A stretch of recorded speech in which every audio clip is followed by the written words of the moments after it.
Hey everybody, this is Ryan McClanahan with historythroughcards.com. Hope you're all doing very well today. I recently picked up a boxing card of one of my favorite all-time boxers, and that happens to be Joe Louis.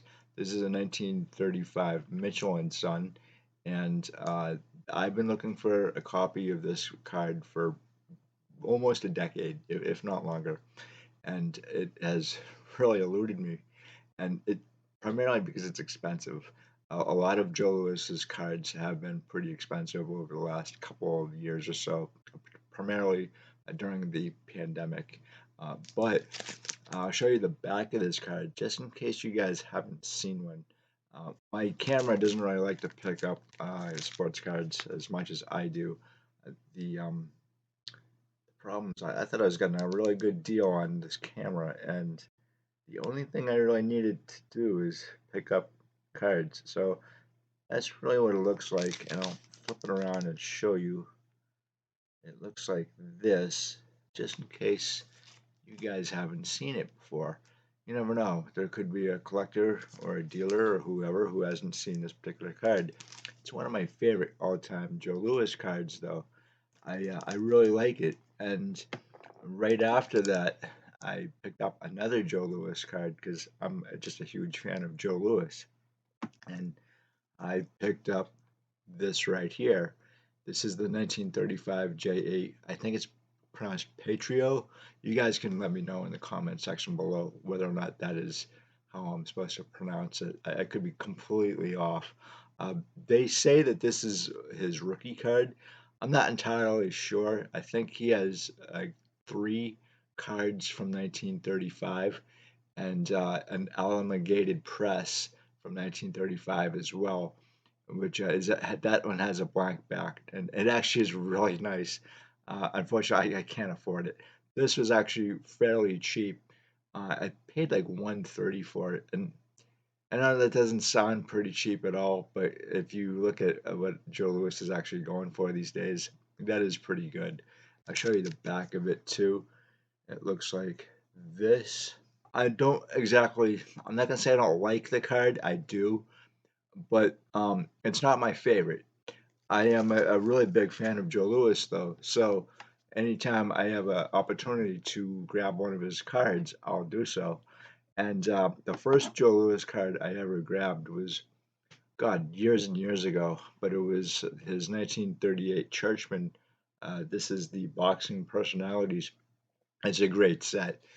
You guys can get this card fairly cheaply. I think now it's probably about 40 to $60 somewhere on there. When I got it though, it was like 20 bucks. But this is a really affordable Joe Louis uh, compared to a lot of his other cards, especially the Leaf 1948 is fairly expensive, and he's got 1947 Cummings and Son. It's a character card, and that's from Scotland, Glasgow.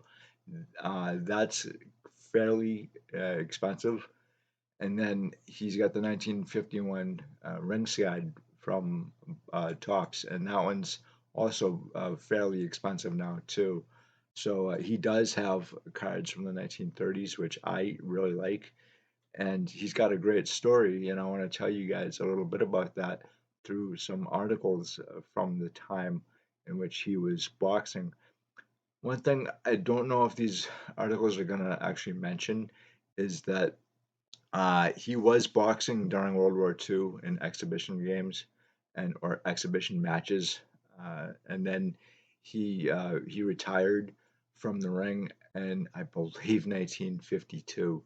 Let me read these articles. I think you're going to find them really interesting, and I'll meet you on the flip side. This is from the Calgary Daily Herald, June 23rd, 1938.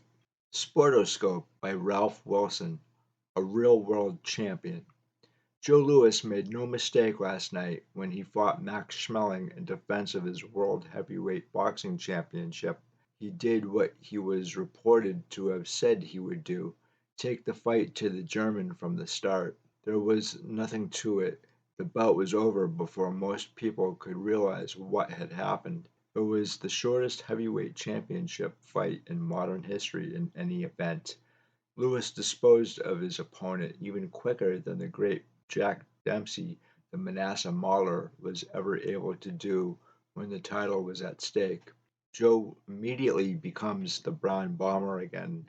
They called him everything but that after he had been knocked out by the same Schmeling 2 years ago. Although the majority of the critics and experts favored Lewis to beat Schmeling this time, the German did not lack for support. They weighed the fact that 2 years ago Max knocked Joe out in 12 rounds against a changing situation from that time.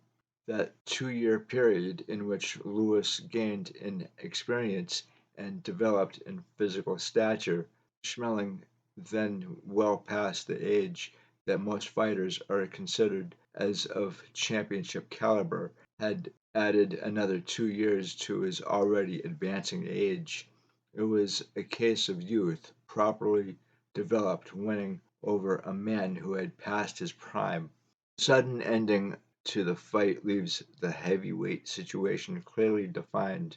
There is no one, so far as anyone knows, capable of giving the champion much of a battle. Tommy Farr, the Welshman, might go to the limit as he did before against the Negro, but no one would ever give him much chance of victory. The other alternative is Maxie Bear, once heavyweight champion himself. The plan was to match Bear against the winner of last night's fight. Had Schmeling won, it might have been an interesting affair insofar as ballyhoo and build-up is concerned. Many would have given Bear a chance to beat the German, for the records show that he did that once before. But what is the situation with Bear? He took a 4 round knockout at the hands of Lewis, the only argument in favor of Bear being given a match with the champion in place of Farr is the fact that Max made a better showing against the Welshman than Lewis. Bear looked something like his old self when he fought Tommy. We don't believe that either Bear or Farr will stand much of a chance against the new Brown Bomber. If the Negro is not to continue as champion for some years, it will have to be some up and coming youngster, as yet unheard of, who will have to turn the trick. This is from the same newspaper. Challenger all through as right hand landed soon after opening bell by Ring Ladner. Yankee Stadium, New York. A white towel tossed high in the air by Max McCon and landing square in the middle of the ring after 2 minutes and 4 seconds of the first round brought Max Schmeling's career to its official end. But Max was all through the first time he was hit with a right hand. He took 2 lefts at the start, and his nose reddened, and he looked surprised and hurt. A moment later, Lewis was on top of him like a cat, and a short right hook that traveled about 8 inches took all of the fight and nearly all of the consciousness out of the sporting idol of Germany. He went down for the count of 4.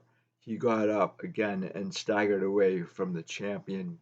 He should have took a count, barked Tony Gelatino, the beer keg who walks like a man, or vice versa, the world's most spherical heavyweight. Tony was sitting 2 seats back of Schmeling's corner. Why don't he take a count? Joe came raging in again, looking against the stiff-legged Yulin like the greatest fighter in the world. 2 short lefts, 2 short rights, and Schmeling was down for the second time. He climbed right back up at the count of 1, and Galanto groaned. "Why don't he take a count?" said Anthony. McCon, the loyal German trainer, was clutching the towel at the foot of the steps of Schmeling's corner as Lewis hobbled in again, both hands pumping. Schmeling went down for the third time. McCon let fly with the towel.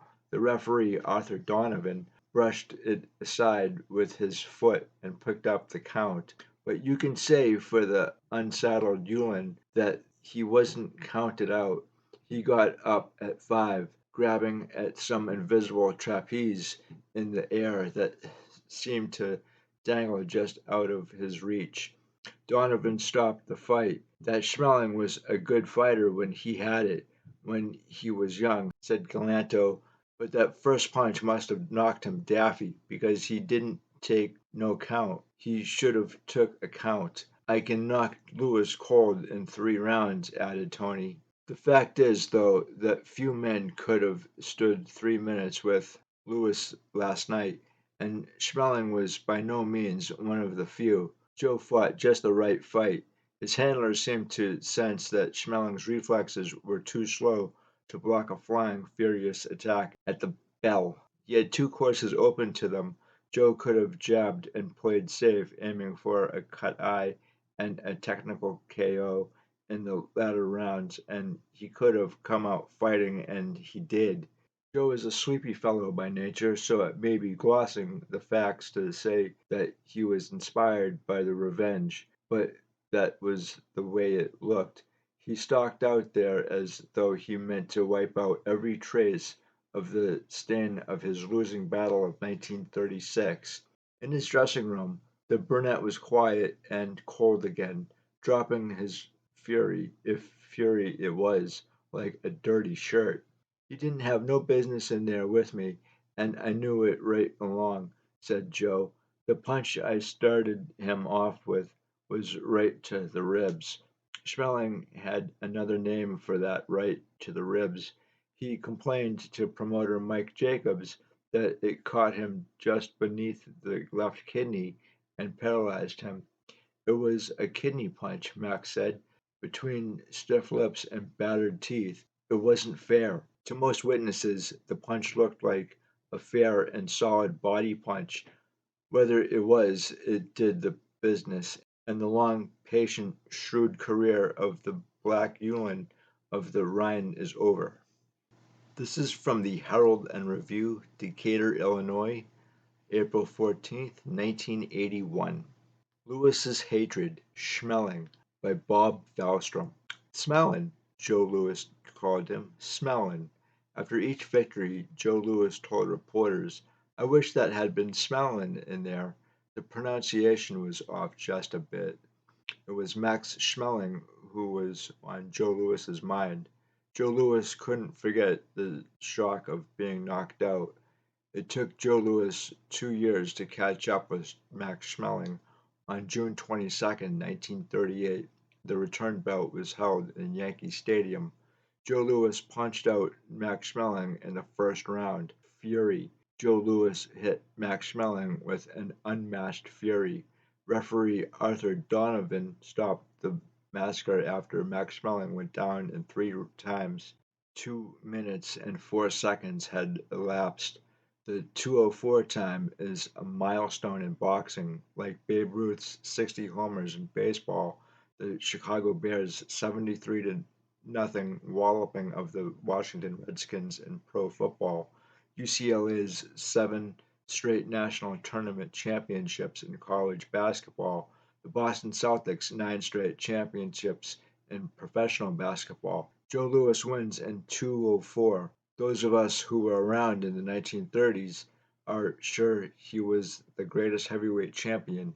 Max Schmeling was the only opponent Joe Louis hated. The hatred blossomed after Max Schmeling knocked out Joe Louis in the 12th round in June 1936. Joe Louis went into that bout as a 10-1 favorite and already being hailed as the greatest fighter in history. Schmeling, a former heavyweight champion, discovered Joe Louis was a sucker for a right-hand punch.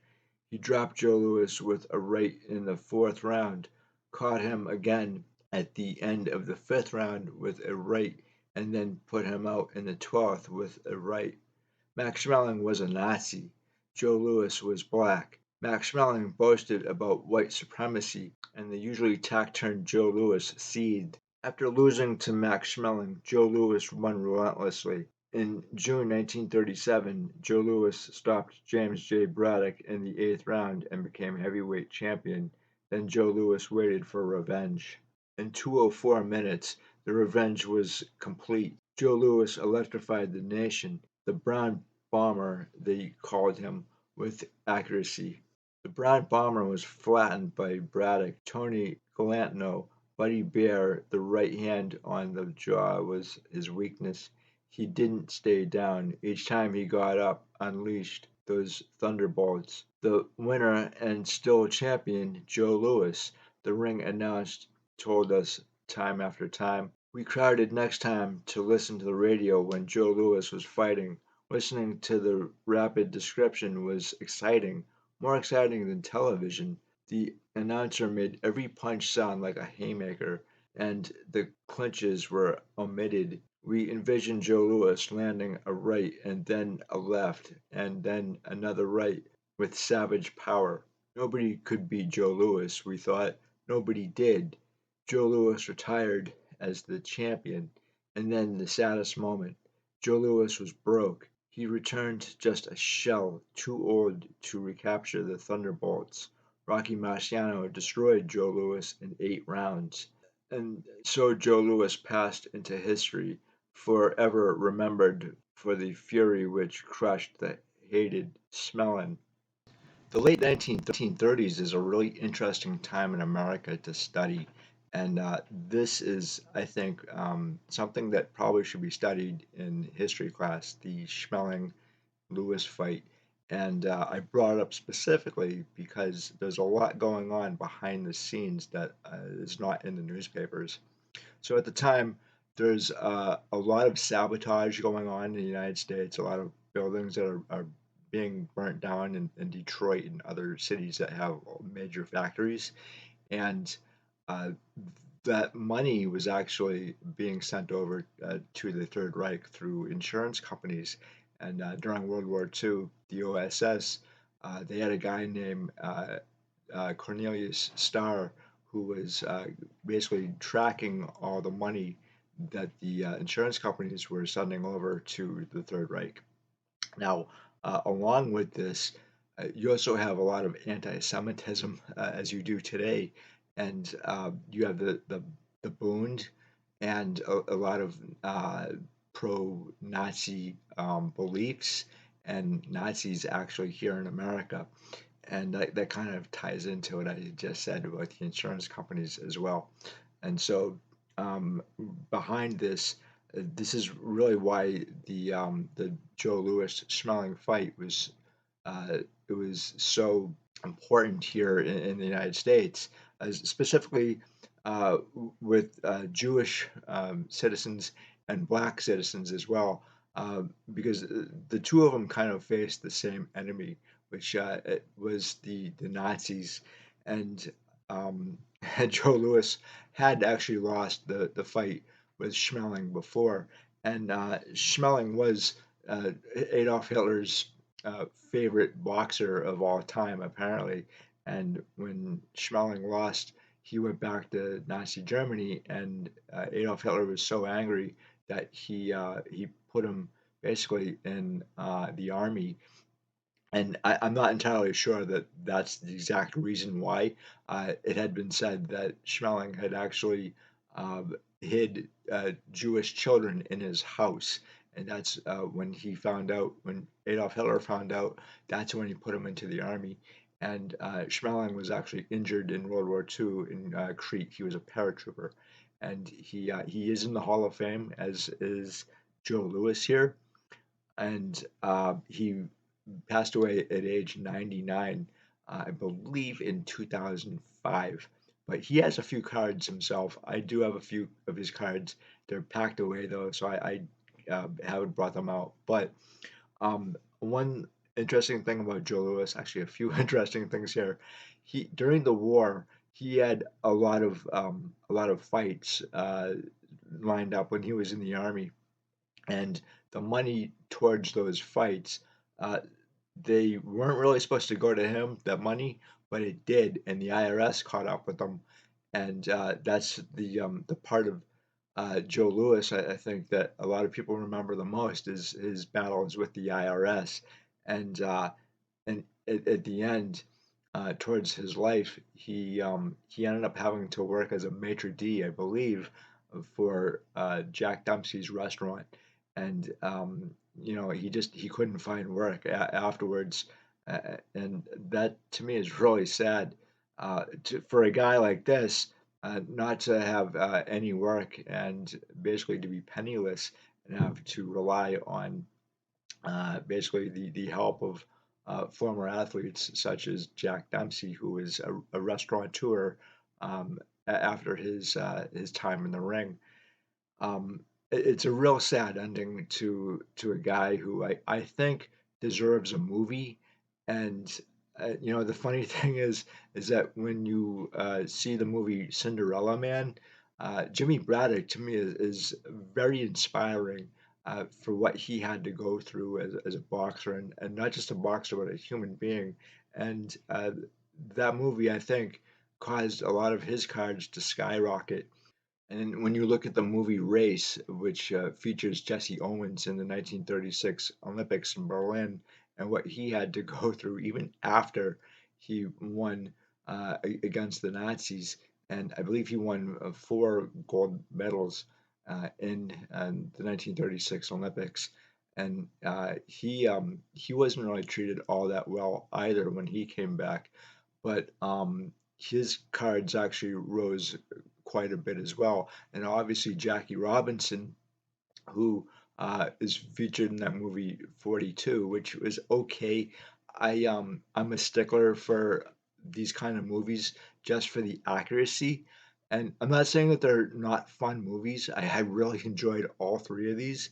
42 also, I believe, may have caused Jackie Robinson's cards to go up too, but I think that his cards actually have gone up exponentially, and for the most part, a lot of people have said they're unaffordable now, unattainable, because of who he is, which that makes sense really, because I'm speaking about Jackie Robinson here, but I could be speaking about all 3 of these guys, Joe Louis and Jesse Owens and Jackie Robinson. These guys transcend sports.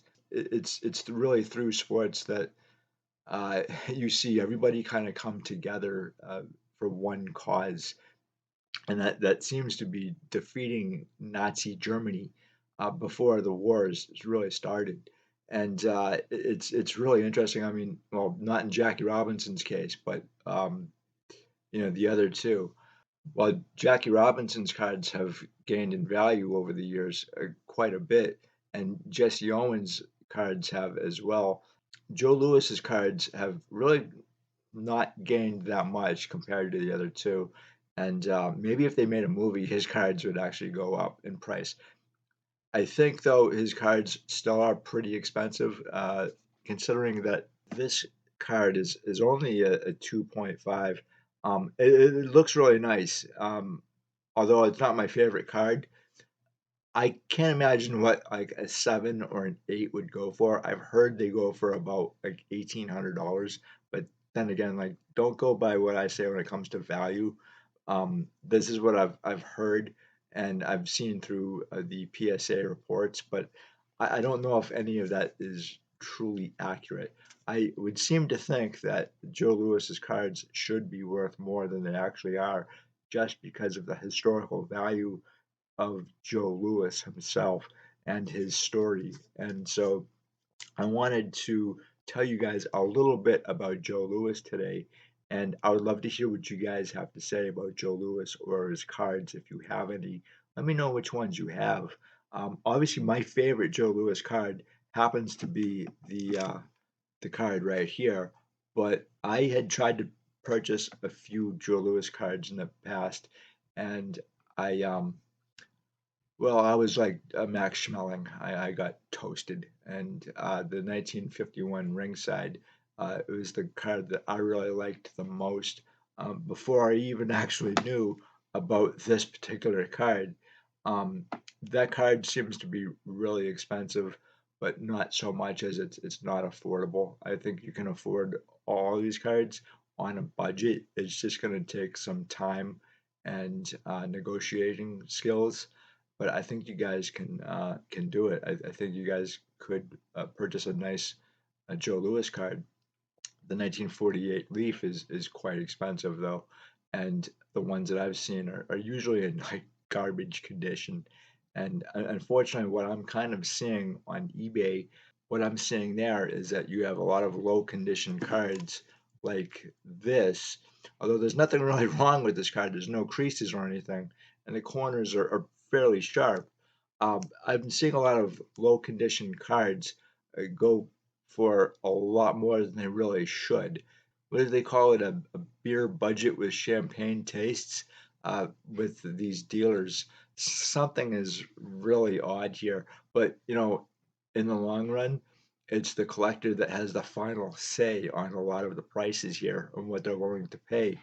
But anyway, guys, I really wanted to tell you guys a little bit more about Joe Louis and especially his 1938 Max Schmeling fight because that is a very important fight, not just for boxing but politically as well.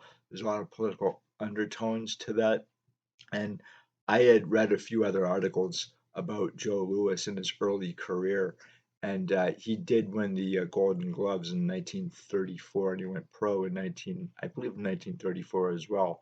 And then the reason why I didn't read some of those articles from his early career was because uh, well, for one thing, there's a couple of adjectives, colorful adjectives that they called, African Americans back in the 1930s, which I don't like. I try to treat everybody the same, regardless of skin color.